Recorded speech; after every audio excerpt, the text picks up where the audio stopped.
Bem, vamos dar início a mais um seminário online de empresas.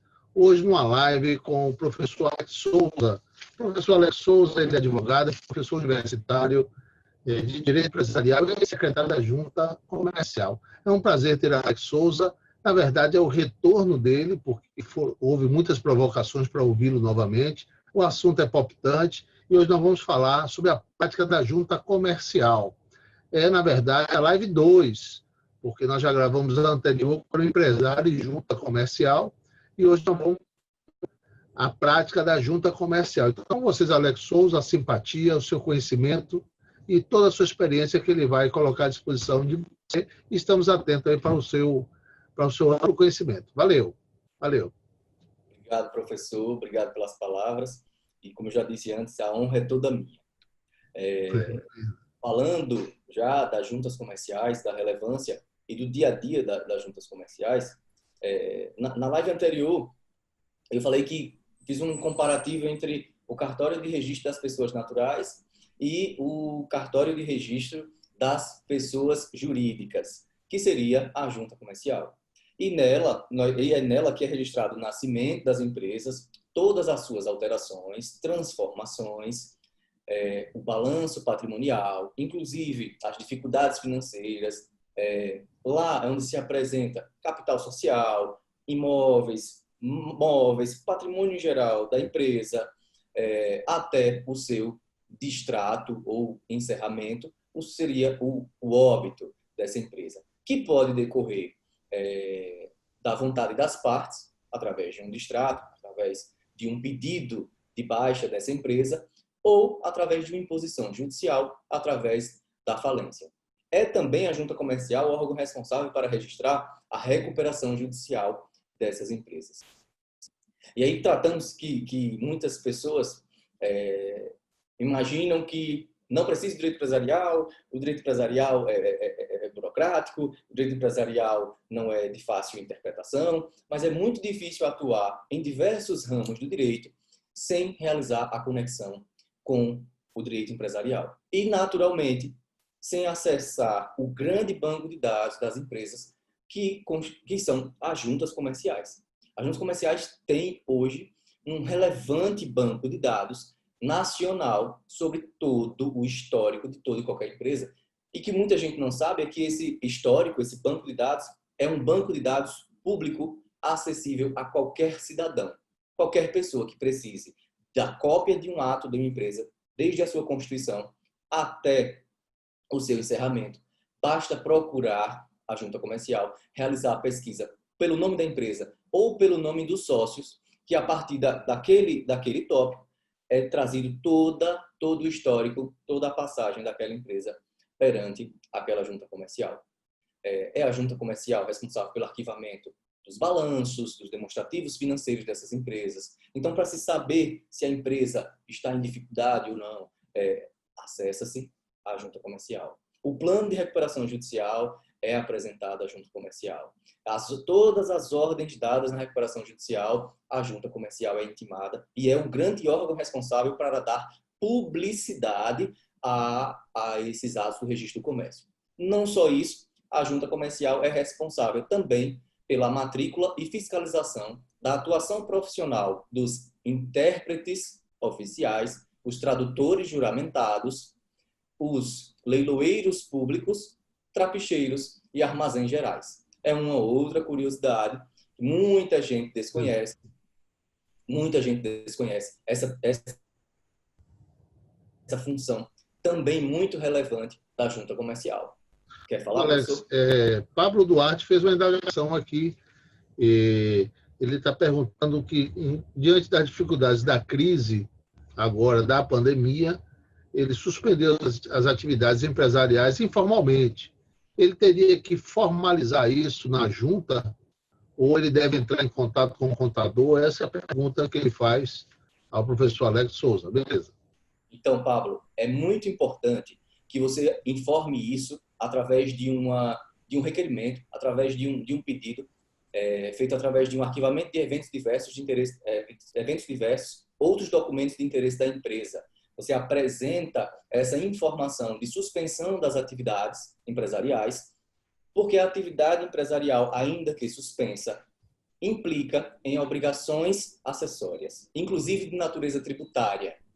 Em tendo informada a junta comercial essa suspensão, realiza-se também um DBE, que é um documento básico de entrada. Através do DBE, é um documento eletrônico que se realiza e a Receita Federal terá informação automática de que essa empresa está com a atividade suspensa e, portanto, não incidirão as obrigações principais, muito menos as obrigações acessórias, inclusive de natureza tributária. É relevantíssima essa informação. Outro ponto. Se essa empresa ficar com a atividade suspensa por 10 anos e ela não for comunicada junto a essa suspensão, você pode perder o direito ao nome empresarial, previsto no artigo 60 da Lei 8934. É outro ponto relevante. E uma vez perdido esse direito, não é possível recuperar se outra empresa fizer o uso da mesma denominação ou firma empresarial que você utiliza. Tá certo? Porque a partir do ato de registro empresarial, goza o empresário da proteção desse nome. Outra indagação que eu acho que foi colocada em pauta aqui também é sobre o registro. Qualquer pessoa pode fazer o registro, ele vai ao site e faz informalmente, ou seja, ele faz virtualmente esse pedido, é necessário do contador, é necessário de um profissional ou um advogado que assine um ato. Qual a sua visão sobre isso, professor Alex? Qualquer pessoa, qualquer empresário pode requerer a inscrição dos seus atos de registro empresarial perante qualquer junta comercial. O que se exige, muitas vezes, e principalmente isso acontece quando a junta comercial está integrada com a Receita Federal e as secretarias da Fazenda, estaduais e municipais, essas juntas podem exigir a matrícula, a informação do nome e matrícula do profissional contabilista responsável pela escrituração contábil dessa empresa. Mas o empresário, o advogado, o contador, o administrador de empresa, qualquer um destes, requerer o registro, a alteração ou a averbação de qualquer ato de registro do comércio perante as juntas comerciais, professor.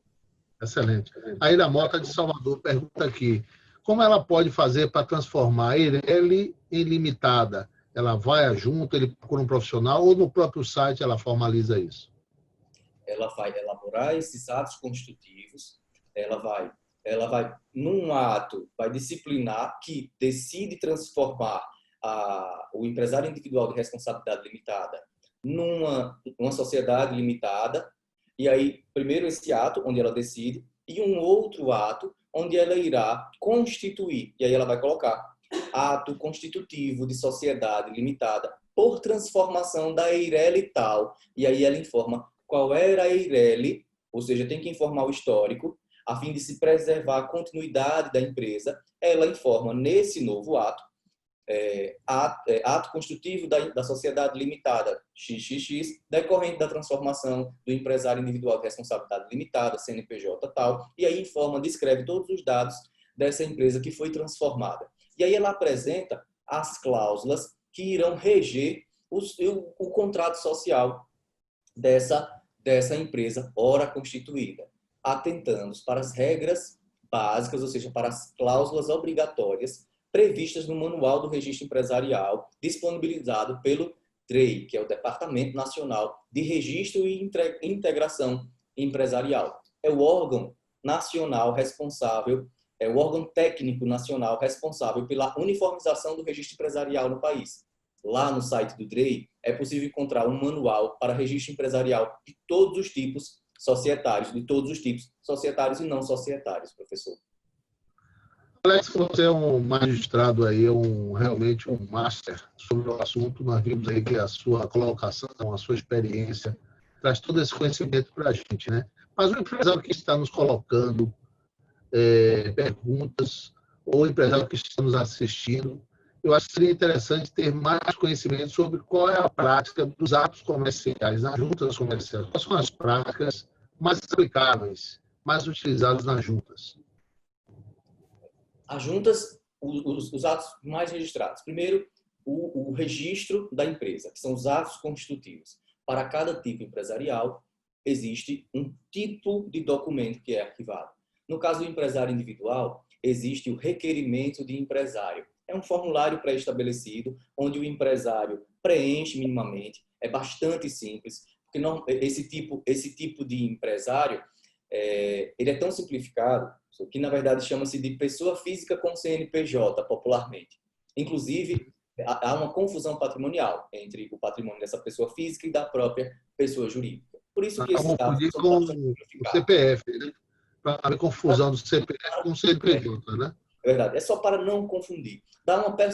Existe a personalidade jurídica, porém essa personalidade jurídica ela é muito superficial. Eu diria que é um véu muito fácil de se romper. Na verdade, não é nem necessário, o Instituto da Desconsideração da Personalidade Jurídica, ele nem é aplicável ao empresário individual, porque não há necessidade de desconsiderar a personalidade jurídica, porque o patrimônio da pessoa física e da pessoa jurídica é um só.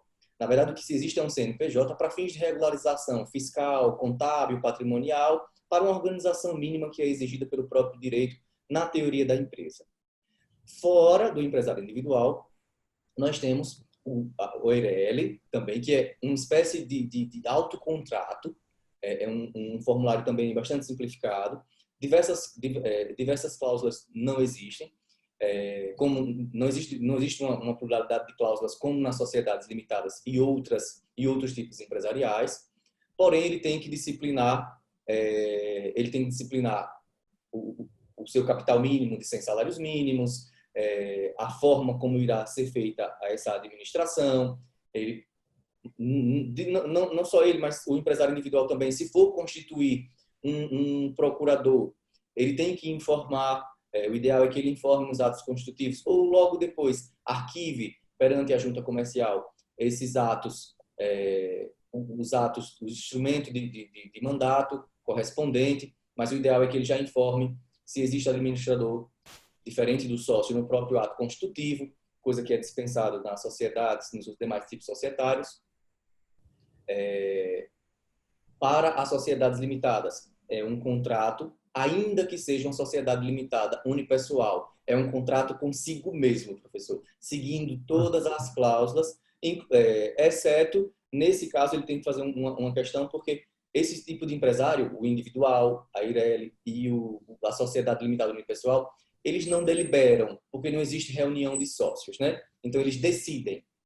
Então, não existe cláusula de deliberação. As cooperativas são registradas através de estatuto, que são contratos muito mais rebuscados, onde tem todas as cláusulas de disciplina, estrutura, de diretorias, de como é decidido, de como é o processo eleitoral, enfim, é um pouco mais complexo, muito semelhante a também os estatutos das SAs, seja de capital aberto ou fechado. Mas cada tipo empresarial, para cada tipo empresarial, existe um modelo de contrato. Falando aí de um dos principais atos, que é o principal ato. Isso no caso do registro, perdão. Isso no caso do registro de abertura. E existe também a parte de fechamento. Como seria isso? De recuperação ou de falência? Quais seriam as repercussões nas juntas comerciais? Toda e qualquer alteração realizada no funcionamento dessas empresas, seja de capital, de domicílio, de alteração de sócio, de transformação em outro tipo empresarial, de fusão com outra empresa, de cisão, que é, no caso das sociedades limitadas, quando há saída de sócio com cisão, com retirada de capital, que existe uma diminuição da empresa, uma liquidação parcial da empresa, incorporação, todos esses atos da vida dessa empresa precisam ser apresentados à junta comercial sob pena de não serem oponíveis contra terceiros. Agora, uma curiosidade é que o direito protege a oposição desses atos entre os sócios. Porém, perante terceiros não teria validade. Todo e qualquer ato, quando realizado, ele tem um prazo de 30 dias para serem arquivados na junta, a fim de que tenham efeitos retroativos à data da sua elaboração. Passado desse prazo de 30 dias, os atos têm validade perante terceiros apenas a partir da data da apresentação do registro. Além desses atos, os atos de recuperação judicial, os atos de constituição de procuradores, os atos de falência, todos esses são registrados perante a junta, e inclusive os distratos ou pedidos de baixa, que são os pedidos de dissolução da empresa, de encerramento, sejam eles voluntários, ou seja, decididos entre as partes, sejam eles emanados de ordem judicial, como ocorre no pedido de falência. Tranquilo. Alex, o assunto é vasto, a sua experiência é ampla e realmente é palpitante o assunto. Tem muitas perguntas aqui, mas nós estamos assim amarrados pelo tempo e assim eu coloco à disposição para outra live em algum momento, ou até mesmo ouvindo nas suas considerações finais. Desde já agradecendo a sua presença, agradecendo a sua vinda, já na segunda parte desse conteúdo sobre a Junta Comercial, agradecer a você que está nos assistindo e dizer que estamos à disposição justamente para que você conheça o nosso trabalho, que você visite a nossa página e que você conheça a estrutura dos nossos vídeos, que é justamente para participar o conhecimento a todos, inclusive o empresário é aquele que faz atividade econômica organizada, ou seja, aquele que trabalha junto às empresas, seja qual formato for, que tipo for. Então, a palavra final, Alex Souza. Muito obrigado, viu, Alex? Valeu. Professor, eu que agradeço bastante. Precisamos, como disse antes, reduzir a interferência do Estado nessa atividade empresarial e principalmente da atuação na desburocratização do registro de todo qualquer ato decorrente da empresa. Isso é uma máxima do direito privado, ou seja, o direito privado exige uma menor intervenção do Estado. Ainda temos um Estado muito forte, muito presente no registro empresarial, mas é uma batalha que tem logrado êxito nos últimos anos, principalmente com a evolução legislativa em nosso país.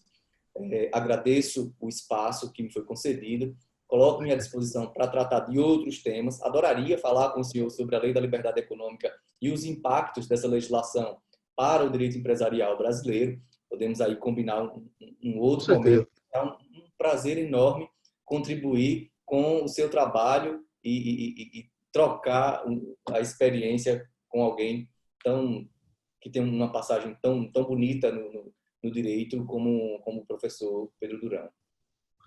Alex, muito obrigado. Obrigado a você e até a próxima aí. Valeu, gente. Valeu. Forte abraço. Abraço.